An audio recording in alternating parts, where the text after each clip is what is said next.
Okay, so this week it would be very easy for me to come back on here and just gush over Carlos Alcaraz again for the week he put together in Miami. And while it would be deserved, quite frankly, I've done plenty of that over the past year. It's not much I can say that I haven't already said before.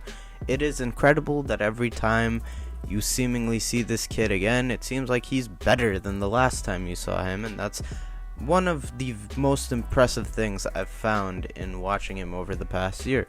But nonetheless, over the past week, in light of his success throughout the Sunshine Double, I've seen a couple of people sort of trying to downplay his success and, allude to the fact that he's overhyped. And I would like to put that to rest in this video. Before I say anything on this topic, I would like to read out this excerpt from an interview with Brad Gilbert back in '05, following Nadal's monster clay court season and win in Canada. When asked back then how great he thinks Nadal's career will be, BG replied with, "The sky is the limit with Nadal in terms of greatness. The biggest thing in his favor is time. He is only 19 years old. I have never seen a 19-year-old player who did not improve by the time he was 23 or 24. No player at age 19 is complete, and it is very rare for a player to post these results at age 19 and not go on to be a Hall of Famer. Boris Becker, Mats Wilander, Bjorn Borg, and others had early success, and I expect Nadal will follow the same path. Michael Chang is an exception, but Nadal is no Chang." Now, I'm not reading off that quote to say that Carlos Alcaraz is Nadal. I mean, obviously, at the time of this interview, Nadal had won quite a bit more than Alcaraz has yet, and Rafa really, the writing was on the wall at that point because he dominated clay season and just come off a great win in Montreal, beating Andre Agassi. At this point in time, they're not really comparable. However, I read off that quote to really just hone in on the point of anyone that's had success this early, usually have panned out. Even when you go beyond the examples he listed with Borg, Wilander, Becker, you think about Sampras, won early, I believe at 19 at the US Open in 1990. It took a while to figure it out after that, but then, he rolled. Djokovic, same way. Took a while to figure out after his first major win, but he did it at 20 and was 18 phenom before that. And ultimately, your takeaway from that point is, very few of those players have turned out to be duds. More often than not, it seems that players that broke out that early, it does seem like a lot of those guys are destined for greatness most of the time, especially those who are on a track at such a young age as Carlos Alcaraz has been. Historically, that seems to be the precedent, at least as far as men's tennis is concerned. It's very hard to really think up many duds in that respect, other than Chang, who, with all due respect, still had a great career, but obviously not on the same level as the other guys I've mentioned. And, the retort to that might be our most recent examples of teenage and, early 20 success when you talk about Zverev and Tsitsipas. Zverev, I believe, at 20 won those two Masters in Rome and Montreal, beating Djokovic and Federer. Tsitsipas, on the other hand, I believe was 19 when he reached the Rogers Cup final, beating Djokovic along the way in 2018. And then I believe he was 20 once he beat Federer in that semi-final run.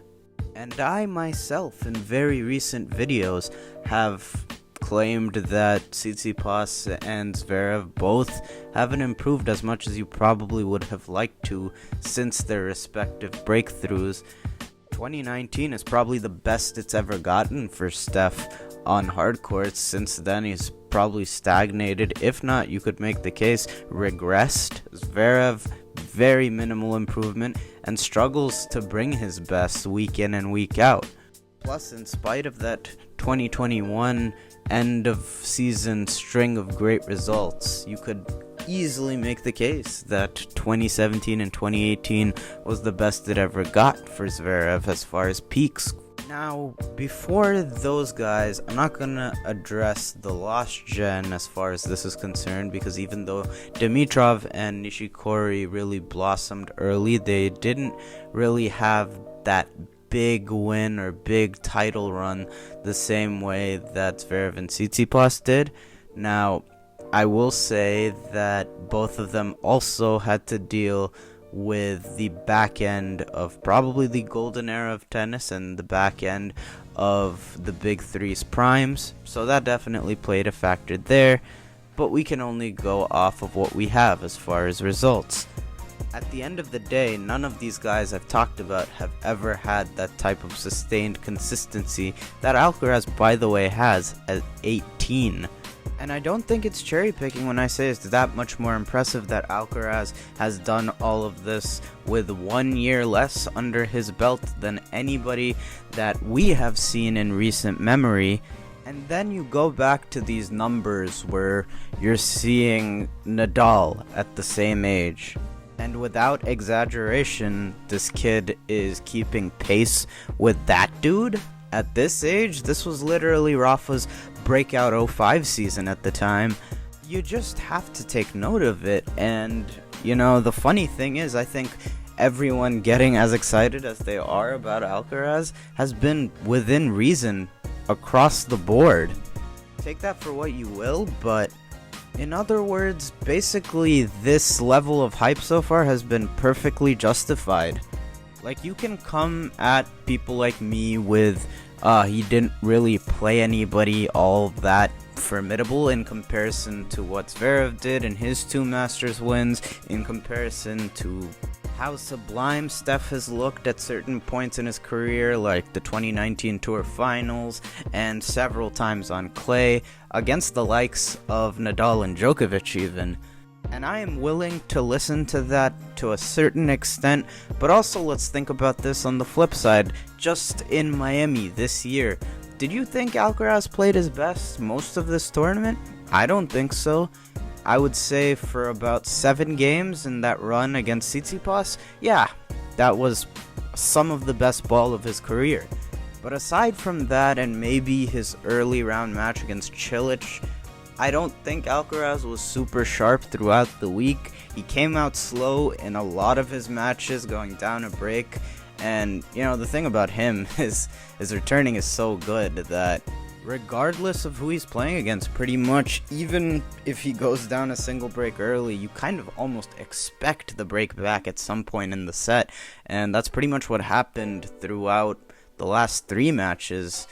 But I come back to that point of him winning without his best tennis because it's a lot of the reason why I think that the next gen, the lost gen, all these recent generations since the big 3, and even the people that overlapped with the big 3, on their days they had tennis that was comparable, but nobody does it better than the big 3 in winning without their best stuff. And that's been a huge criticism about Zverev, Tsitsipas, Medvedev, all these guys. The margin for error isn't there when they don't have their best stuff.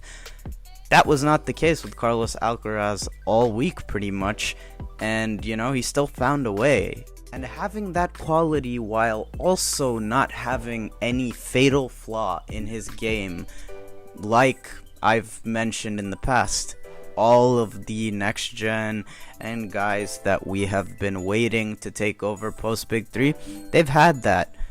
Where is that with Carlos Alcaraz? There's not really a safe spot to go to. His ground strokes, obviously, we know are brutal. World class forehand and backhand. The touch shots are immaculate, He hit a couple of lobs against Tsitsipas off his backhand, I think at 4-5 and then 5-all, that he had no business landing these shots just inside the baseline when he was outright on the defensive. and they just dropped in. And then obviously we all know one of the most standout parts of his game is best drop shot in the world probably at the moment.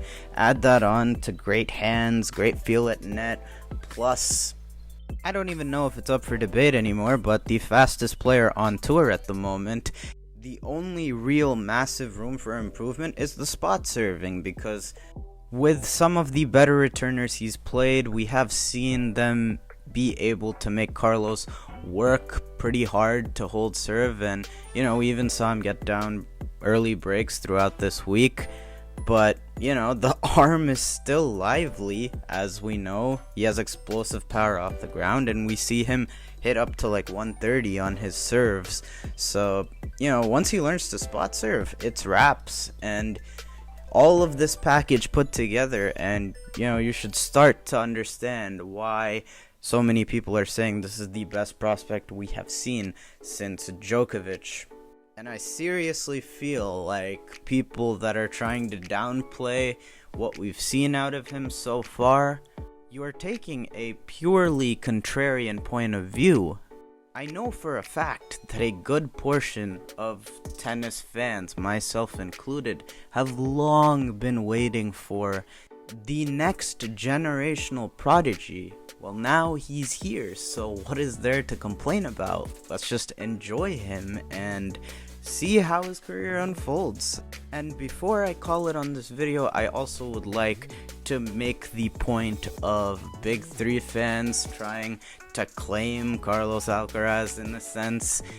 Alcaraz is his own thing. I know that all of us Big 3 fans, myself included, love to push these agendas, and granted, it is a lot of fun, but it really shouldn't get this nitty gritty and cherry picking, like where we're like, oh, our player was so much more influential because this guy plays like him. Because first of all, Carlos Alcaraz very clearly, if you ask me, plays a very much unique style of tennis that is his own thing. Yeah, his forehand kind of looks like Federer's.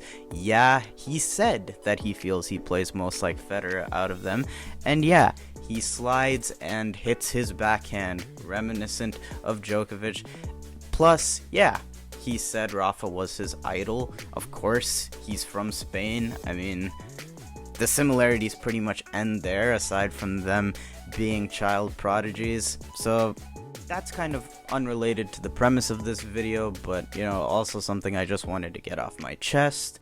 That'll do it for this video. Of course, if you made it this far, thank you so much for watching. I hope you enjoyed. If you did, it would be much appreciated if you could hit the like button and subscribe to the channel if you're not already. Thank you all again for watching, and of course, I will see y'all in the next one.